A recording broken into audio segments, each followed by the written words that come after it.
మాకు ఎప్పుడు రాలేదు కేసీఆర్ ఉన్నప్పుడు ఏం రాలే కానీ ఈ లంచోళ్ళకి వచ్చినాకనే ఇట్లా అవుతుంది.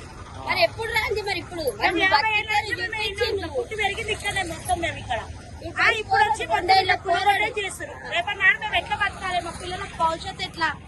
మేము రోజు తిని పని చేసుకునేది ఇక్కడ, తెల్లారితో మేము మాకు పూట కలిసేది ఎట్లా?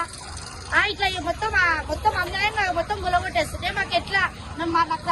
నాకు నష్టపరిహారం ఎట్లా వస్తుంది? మా షాపులు పోయినాయి. ఇప్పుడు లక్ష రూపాయలు ఎందుకు మేము చేపించుకున్నాం. ఇది అంతా షెట్లు అవి ఇవి రేట్లు అన్ని వేయించుకున్నాం. ₹1 ఎవరు తీసుకొచ్చి ఇచ్చడం లేడు. పెన్షన్లు అన్నారు, అవన్నారు ఇవన్నారు, ఎవరేం రూపాయి ఇస్తలేడు. కొద్దిగా లేసా మేము కష్టపడి బతకటోళ్ళం మేము. ఏం లేదు, ₹1 కూడా ఏం లేదు మాకు. బస్సులో ఫ్రీ పెట్టిరన్న ఇంకేం లేదు.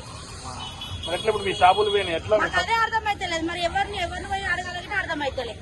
మాకు న్యాయం చేసిన ప్రభుత్వం అసలుంటిదే మాకే అన్యాయం చేస్తున్నాం. ఇంకేమన్నా అడుగుతాం మేము?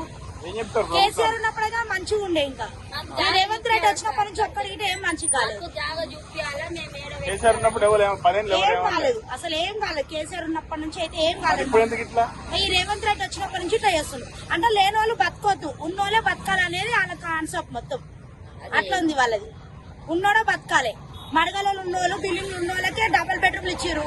ఇక వాళ్ళకి రోడ్డు మీద ఉన్న వాళ్ళకైతే డబుల్ బెడ్రూమ్ రాలేదు. 4 అంతస్తులు 3 అంతస్తులు ఉన్న వాళ్ళకి డబుల్ బెడ్రూమ్లు ఇచ్చారు. మాకు మాత్రం ఏమి ఇవ్వలేదు ఇంతవరకు. డబుల్ బెడ్రూమ్ ఇవ్వలేదు, ఏది ఇవ్వలేదు. మరి ఏం న్యాయం చేయాలనుకుంటారో మరి అది న్యాయం చేయాలి.